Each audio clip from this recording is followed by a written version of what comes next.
వివాదాస్పదం చేస్తున్నటువంటి వ్యక్తులకి నేను విజ్ఞప్తి చేస్తా ఉన్నాను. సెక్రటేరియట్లో అందరూ కలవచ్చు. ఒక టీవీలో చెప్తా ఉన్నాడు సీఎం చైర్లో కూర్చోనట రివ్యూ చేసిందని. అర్థం ఉండాలి. వీడియోలు రిలీజ్ చేసే ముందు కొంత జర్నలిజం విలువలు పాటిస్తే మంచిదని మీ అందరూ విజ్ఞప్తి చేస్తా ఉన్నాను. నేను కూడా ఉన్నాను ఆ సమావేశంలో. బట్టి గారి ఛాంబర్కి పోయినాము. యాంటీ రూమ్లో బట్టి గారు, పొంగులేటి శ్రీనివాసరెడ్డి గారు, శ్రీధరబాబు గారితో నేను, మీనాక్షి గారు, వంశేందర్ గారు, ఇంకిద్దరు సోషల్ యాక్టివిస్ట్ కలిసినాము. ప్రభుత్వ వాదన విన్నాము. 400 ఎకరాలు ఏం చదివించుకున్నారు, ఎందుకు చదివించుకున్నారు అవన్నీ విన్నాము. తర్వాత ప్రజలు చెప్పే వాదనలు వింటానని ఆవిడ గచ్చిబౌలి స్టేడియంలో స్టూడెంట్, ఆ రోజు గాంధీ భవన్లో నేను, మీనాక్షి గారు ఇక్కడ కూడా విన్నాము. ఎన్ఎస్ఐ మా బిందురోని చెప్పినటువంటి మాటలు విన్నాం. వారు ఏ రకంగా రిక్వెస్ట్ చేస్తున్నారు విన్నాం. ఎస్, ప్రజాస్వామ్యంలో ప్రభుత్వం మాదైనా మేము ప్రజలు ఇచ్చే సూచనలు సలహాలు వింటా ఉన్నాము. అంటే ప్రజాస్వామ్యమా కాదా? పోయిన కేసీఆర్ ప్రభుత్వం ఎలాంటిది ఉందేనా?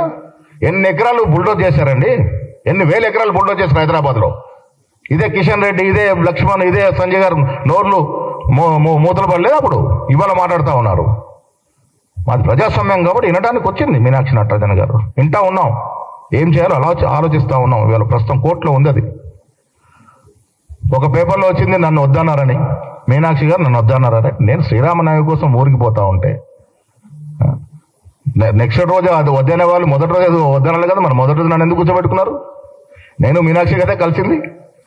సెకండ్ రోజు కూడా ఉండమంటే నేను ఉండట్లేదమ్మా, వంశీ ఉంటాను నీతో చెప్పాను. నేను వంశపారంపర్యంగా మా తండ్రి గారు కట్టిన గుడిలో పూజ కాబట్టి నేను పోవాల్సి వస్తూ ఉంది. శ్రీరామనవమి నేను ఉండలేకపోతాను, నేను అడిగి తీసుకున్నాను. నన్ను వద్దన్నదని ఒక పేపర్లో. దయచేసి మీ అందరికి ఒక రిక్వెస్ట్, తప్పులు చేస్తే ఎత్తి చూపే అధికారం మీకు ఉంది. అదే మీ డ్యూటీ. 4th ఎస్టేట్ వాళ్ళ డ్యూటీ అది. ఎత్తి చూపండి, తప్పులు చేసినప్పుడు ఎత్తి చూపండి. ఏ తప్పు చేయకుండా బట్టగాల్సి, అంటే రాజకీయ నాయకులు వేయడం వేరు, మీరు కూడా బట్టగాల్సి చేస్తారంటే ఎట్లా? వాస్తవాలు రాయండి, తప్పులుంటే కూడా రాయండి. మేము స్వాగతిస్తాం. ప్రజాస్వామ్యం ఇది. మీరు రాసే ప్రతిదాన్ని స్వాగతిస్తాం. తప్పులు రాసినప్పుడు డెఫినెట్గా స్వాగతిస్తాం. కానీ లేని ఉన్నట్టు, ఉన్నది లేనట్టు రాస్తే ఏమవుతుందంటే విలువలు పడిపోతాయి. దయచేసి అర్థం చేసుకోండి.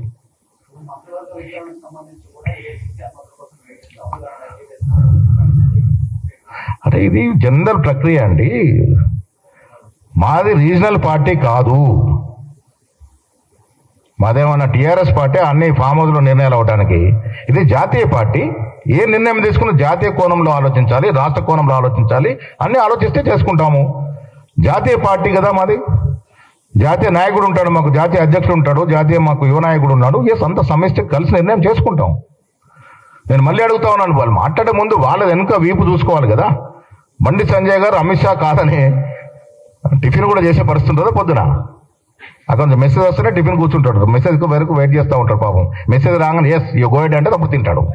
అది పరిస్థితి వాళ్ళది. వాళ్ళు మా గురించి మాట్లాడితే ఎట్లా?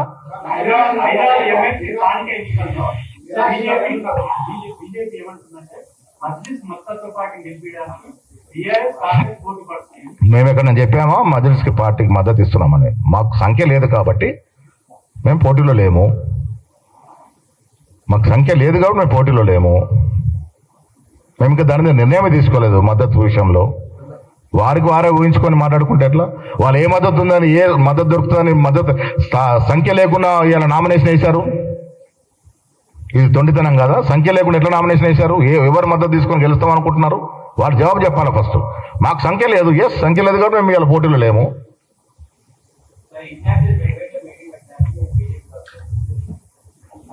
ఇన్ఛార్జ్ సెక్రటరీ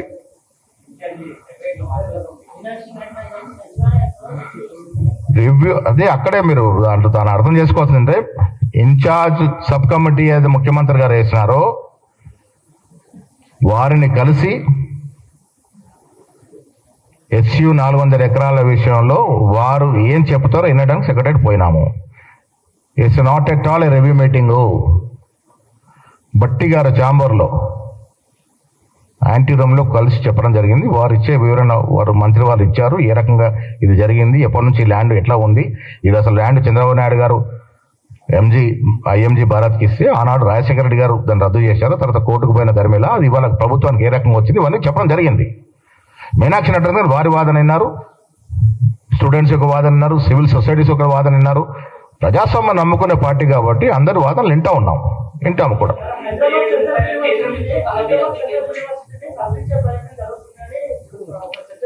ఎవరు చెప్పారు అది? అసలు అలాంటి ప్రస్తావన లేదు కదా. ఏమని చెప్పారు? మల్లురావు గారి అభిప్రాయం ఏముంటుంది అది? అంటే ఆయన సెంట్రల్ యూనివర్సిటీ సిటీ మధ్య ఉంది కాబట్టి ప్రశాంతంగా ఉండాలని వేరే దూరం తరలిస్తే బాగుంటుందని మల్లురావు గారి అభిప్రాయం కావచ్చు. అది ఎస్, అభిప్రాయాలు, వ్యక్తిగత అభిప్రాయాలు ఇక్కడ ఉంటాయి. నాకు తెలిసి రాష్ట్ర అధ్యక్షుడు నాకు అలాంటి సమాచారం ఏమి లేదు, అలాంటి ఆలోచన కూడా ఏమి లేదు. ఇప్పుడు అదే కోర్టులో ఉన్నటువంటి అంశం. అది కోర్టు నిర్ణయం వచ్చే వరకు మనమే మాట్లాడకూడదు. కోర్టు నిర్ణయించిన తర్వాత అప్పుడు ఆలోచిద్దాం ఏం చేద్దాం అనేది. ప్రజాస్వామిక స్వేచ్ఛ ఉన్న పార్టీ ప్రపంచంలో ఏదైనా ఉందంటే కాంగ్రెస్ పార్టీ. ప్రజాస్వామ్యంలో నాకున్న అభిప్రాయాన్ని వెలుబుచ్చడానికి అవకాశం కాంగ్రెస్ పార్టీలోనే ఉంటుంది. బట్ ఫైనల్ డిసిషన్ ఎప్పుడవుతుంది? అందరు అభిప్రాయాలు విన్న తర్వాత మెజారిటీ అభిప్రాయంతో నిర్ణయం అవుతుంది. అది అది ముఖ్యమంత్రి, కన్సర్న్ మినిస్టర్ శ్రీధర్ బాబు గారే చెప్తారు. అంతే పార్టీ చెప్పదు. ఎస్, ఇప్పుడు కోర్టులో ఉన్న అంశము గవర్నమెంట్ ఏమైనా చేయాలనుకున్నా మా సలహా సూచనలు ప్రభుత్వాన్ని అడిగితే మేము డెఫినెట్ గా చెప్తాం. ప్రభుత్వం అడిగితే చెప్తాము. బట్ ఏదున్నా రేవంత్ రెడ్డి గారు ఏదైనా చర్య తీసుకుంటే అది వ్యక్తిగతం, ఆయన కోసం కాదనేది మీరు గుర్తుపెట్టుకోవాలి. ఏ యాక్షన్ అయినా ప్రజా సంక్షేమం కోసం జరుగుతున్నటువంటి యాక్షన్. దాంట్లో సరే రకరకాల అభిప్రాయాలు ఉండొచ్చు. విద్యార్థులకు కూడా తెలుసు అది హెచ్యూ ల్యాండ్ కాదని. కానీ అదనంగా మాకు కావాలని అడుగుతున్నారు. అడుగుట తప్పు లేదు, అదనంగా కావాలని అడుగుతున్నారు.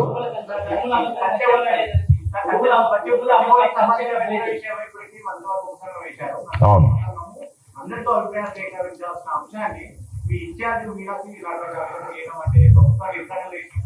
ఇప్పుడు ప్రజాస్వామ్యంలో వారు కూడా ఎందుకు వచ్చినారు? దీంట్లో ఇది మొత్తం ఎపిసోడ్ లో జరిగింది ఏంటంటే, నేను మీకు అదే అడుగుతా ఉన్నాను. 400 ఎకరాలకి ఇంత రాద్ధాంతం చేస్తున్నటువంటి కేటీఆర్ ఫస్ట్ జవాబు చెప్పాలి. నువ్వు అమ్మిన 10,000 నుంచి 15,000 ఎకరాల భూమి చెప్తాను, అది ఎట్లా అమ్మారు? ఇన్ఛార్జ్ గారు ప్రజాస్వామ్య పద్ధతిగా వచ్చింది. ఆమె ఇన్ఛార్జ్ గారు ఏంటి? లేదా ప్రభుత్వ పనిచేయట్లే. ఆమె వచ్చింది ఏమో నిర్ణయం ప్రకటించిందా, ఏమన్నా దిక్కత్ ఇచ్చిందా? ఇన్ఛార్జ్గా లేదా ఎలా కాంగ్రెస్ పార్టీ ఇన్ఛార్జ్గా వారి డ్యూటీ ఏంటి? రాష్ట్రంలో జరుగుతున్నటువంటి ఈ సంఘటన వల్ల పార్టీని చాలా మంది బద్నాం చేస్తా ఉన్నారు. నేను ఇవాళ ముఖ్యమంత్రి గారు విజ్ఞప్తి చేస్తాను, అని వాడి లేని జనికలను సృష్టించి లేని నెమ్మల్ని సృష్టించిన వ్యక్తులను ఎవరిని వదలకూడదు. ఇది వల్ల మాకే కాదు, మీకు కూడా ప్రమాదమే.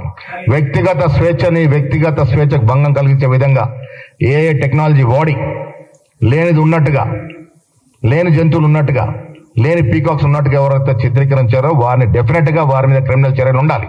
నేను మీ ద్వారా ముఖ్యమంత్రి గారిని మా ప్రభుత్వం డిమాండ్ చేస్తా ఉన్నాను. దీనివల్ల ఏమవుతుందంటే వాస్తవాలు పక్కెళ్ళిపోతా ఉన్నాయి. లేని విషయాలు తీసుకొచ్చి ప్రజల్ని రెచ్చగొట్టి వీళ్ళెందుకు ఇది జాతీయ స్థాయిలో ఇష్యూ అయింది, లేని విషయాలు దాంట్లో జోడించి ఏఐ ద్వారా కొన్ని వీడియోలు చేయడం వల్ల పబ్లిక్ అటెన్షన్ డైవర్ట్ అయింది. కొందరు తెలియక పాపం ఇది నిజమైన వీడియోలు అనుకొని దాన్ని అప్లోడ్ చేశారు, కొందరు రీట్వీట్ చేశారు, కొందరు తెలుసుకొని దాన్ని మళ్ళీ డిలీట్ చేశారు.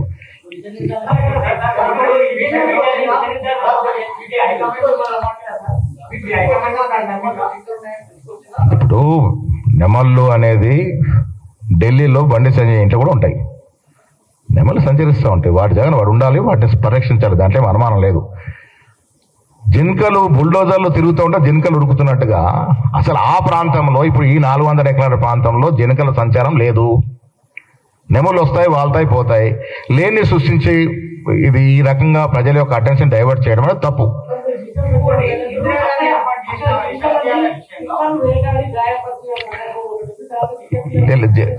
అది అక్కడ కాదు. 22,400 ఎకరాల్లో ఈ 400 మీద మిగతా చోట ఫారెస్ట్ ఉంది.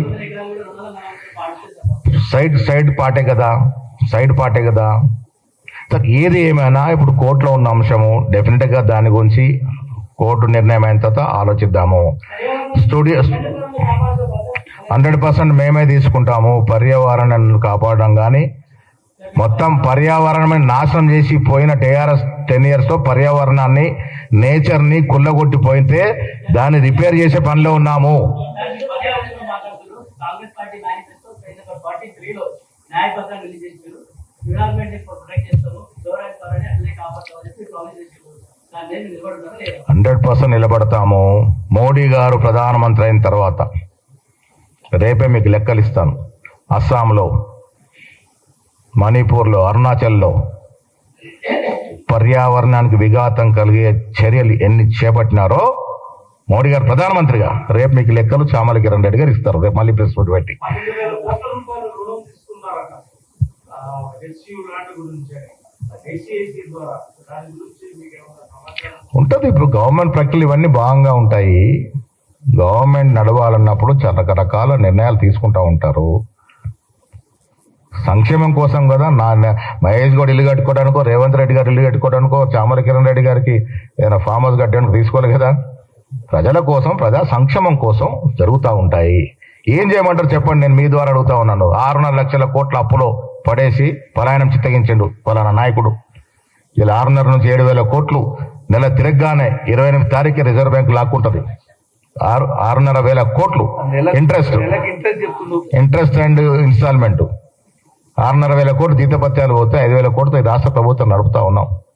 ప్రజల మీద భారం వేయట్లే.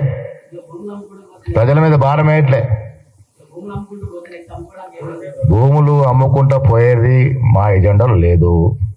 పోయిన 10 ఏళ్లలో అమ్మిన భూముల లెక్కంత. కేటీఆర్ ప్రైవేట్ వ్యక్తులకి, వారి దోస్తులకి, వారి కుటుంబ సభ్యులకి, వారి చుట్టాలకి దోషపెట్టినటువంటి ఎకరాల లెక్కంత. మీరే దయచేసి తీయండి.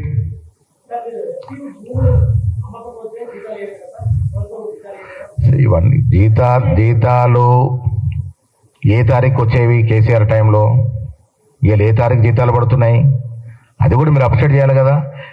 1st తారీఖున జీతాలు పడడం అనేది 10 ఏళ్ళు ఎవరు చూలే, ఏ ఉద్యోగుడు చూలే. ఇలా 1st తారీఖు జీతాలు పడుతున్నటువంటి ప్రక్రియ. ప్రభుత్వం నడిపే విధానంలో కొన్ని అటు ఇటుగా ఉంటాయి. ప్రతిదాన్ని భూతద్దంలో చూడడం తగదు. అల్టిమేట్గా మా ప్రభుత్వ ధ్యేయం ప్రజల సంక్షేమం. ఆ సంక్షేమం వైపే పోతాము. ఎవరు ఎన్ని వీడియోలు సృష్టించినా, ఫేక్ వీడియోలు పెట్టినా, ఏ టెక్నాలజీ వాడినా నేను మీ ద్వారా తెలంగాణ ప్రజలకి విజ్ఞప్తి చేస్తా ఉన్నాను. తొందరపడొద్దు. వాస్తవాలు తెలుసుకునే ప్రయత్నం చేయండి. వాస్తవాలు తెలుసుకున్న తర్వాత మీరు దాని మీద రియాక్ట్ అవ్వాలి. తొందరపడి ఇలా ప్రపంచమంతా కూడా ఫేక్ సబ్జెక్ట్ మీద నడుస్తూ ఉంది. వ్యక్తిగత స్వేచ్ఛను హరించే విధంగా విచ్చలవిడిగా మార్పింగ్ చేస్తూ ఉన్నారు, వీడియోల్ని ఎడిటింగ్ చేస్తూ ఉన్నారు. ఇది మంచి సాంప్రదాయం కాదు. ఇలా చేసే వాళ్ళ మీద కఠిన చర్యలు ఉండాలని ప్రభుత్వం డిమాండ్ చేస్తా ఉన్నాను.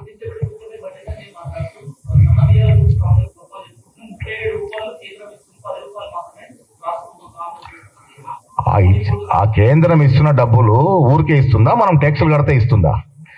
అందుకే ఇవాళ నేను ఇందాక ప్రొఫెసర్ కోదండరామ్ గారు పెట్టినటువంటి రౌండ్ టేబుల్ కాన్ఫరెన్స్ పోయి వస్తా ఉన్నాను డీలిమిటేషన్ మీద. దక్షిణాది రాష్ట్రాలు యావత్ దేశంలో నేషనల్ ఎకానమిక్ కాంట్రిబ్యూటర్లో టాప్ 10 కంట్రీస్ ఏడున్నాయి? టాప్ 10 స్టేట్స్ ఎక్కడున్నాయి? దక్షిణాది రాష్ట్రాలే. దాంట్లో 8 స్టేట్స్ దక్షిణాది నుంచి ఉన్నాయి. Top 10 economic contributors the country. మనకు వస్తుంది ఎంత?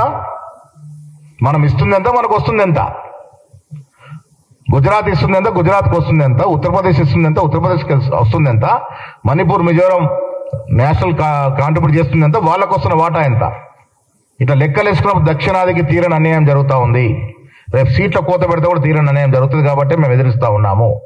ఇవాళ 37 రూపాయలు ఇస్తున్నామని చెప్తున్నాం. మనం కడుతున్న ట్యాక్స్ ఎంత గవర్నమెంట్కి, యూనియన్ గవర్నమెంట్కి? తిరిగి వాళ్ళు ఇస్తుంది ఎంత? చాలా తక్కువ ఇస్తారండి. ఇంకా అసలు కార్డులు ఇవ్వని పరిస్థితి. వాళ్ళు ఇచ్చే నిధులు దేని కూడా సరిపోవు. నేను మళ్ళీ మీ ద్వారా బండి సంజయ్ గారికి రిక్వెస్ట్ చేస్తున్నా. సంజయ్ గారు కేంద్ర మంత్రి కదా, ఈ రాష్ట్రంలో ఒక వినూతనమైన కార్యక్రమం చేపట్టాము. సన్న బియ్యం అనేది ఒక చరిత్రాత్మకమైనటువంటి అంశం. మీరు యావత్ దేశంలో ఇచ్చే ప్రయత్నం చేయండి. మీరు చాలా చోట్ల రాష్ట్రాల్లో ప్రభుత్వంలో ఉన్నారు, అక్కడ ఇచ్చే ప్రయత్నం చేయండి. ఇదే 37 రూపాయలు తీసుకొని అక్కడ కూడా సన్నబియ్యం ఇవ్వండి. పేద ప్రజలు సన్నబియ్యం తినిపియండి. ఎందుకు చేయరు ఆ కార్యక్రమం? ఇలా తెలంగాణ ప్రభుత్వం వినూత్నంగా తీసుకుంది, ఎవరు ఊహించలే ఈ కార్యక్రమం వస్తుందని. ఇలా సన్న బియ్యాల మీద ప్రభుత్వానికి పేరు వస్తుందని హెచ్చు అంశాన్ని తీసుకొచ్చి తెరమీకి తమ్మిని బొమ్మి చేసి బద్నాం చేసి ప్రయత్నం చేస్తా ఉన్నారు. ప్రజలు విఘ్నులు ఇవన్నీ ఆలోచించడం కోరుతా ఉన్నాం. బీజేపీ తెలంగాణలో అధికారంలోకి వస్తే తెలంగాణ రాష్ట్రాన్ని ఆర్థిక సంక్షోభం నుంచి గట్టెక్కించారు. ఏడికెళ్ళి తెస్తారు నిధులు? పాకిస్తాన్ బంగ్లాదేశ్కి వెళ్ళి తెస్తారా నిధులు? ఎట్లదే గట్టెక్కిస్తారు? ఇప్పుడు బీజేపీ నిజంగా చిత్తశుద్ధిని తెలంగాణకు న్యాయం చేయాలంటే కిషన్ రెడ్డి గారికి మళ్ళీ నేను మీ ద్వారా చెప్తున్న అంశం అంటే ఫస్ట్ మెట్రోకు నిధులు రిలీజ్ చేయండి. ఎందుకు అడ్డుపడుతుంది? కిషన్ రెడ్డి అడ్డుపడడం వల్లనే మెట్రోకి ట్రిపుల్ ఆర్కి నిధులు వస్తలేవు. మా ఎంపీ గారు పక్కన ఉన్నారు, మొత్తం తెలుసు వారికి చరిత్ర. కేసీఆర్ అడ్డుపడతా ఉన్నాడు. ఫస్ట్ అడ్డు తొలగండి మీరు. ఈ కిషన్ రెడ్డిని అడ్డు తొలిగితే, కిషన్ రెడ్డి అనేటువంటి ఒక అడ్డు తొలిగితే ఈ రాష్ట్రానికి రావాల్సిన మెట్రో నిధులు వస్తాయి, ట్రిపుల్ ఆర్ నిధులు వస్తాయి, మూసి ప్రక్షాళనకు నిధులు వస్తాయి. ఫస్ట్ నిధులు ఇవ్వండి. కిషన్ రెడ్డి గారు, బండి సంజయ్ గారు ఒకవేళ ఇంకా ఒక ఛాన్స్ అని అధికారిని కళ్ళు కంటే అది కలగానే మిగిలిపోతుంది. తెలంగాణలో బీజేపీ అధికారం రావడం అనేది సాకారమయ్యే అంశం కాదు. మీకు ప్రజలు ఒక ఛాన్స్ ఇవ్వరు. మతం పేరిట అక్కడక్కడ మీ ఉనికి ఉండే విధంగా మీకు అవకాశాలు ఇచ్చారు తప్ప అధికారులకు వచ్చే అవకాశం మీరు ఇస్తారనుకుంటే అది భ్రమనే, అది కలగానే మిగిలిపోతుంది. Thank you.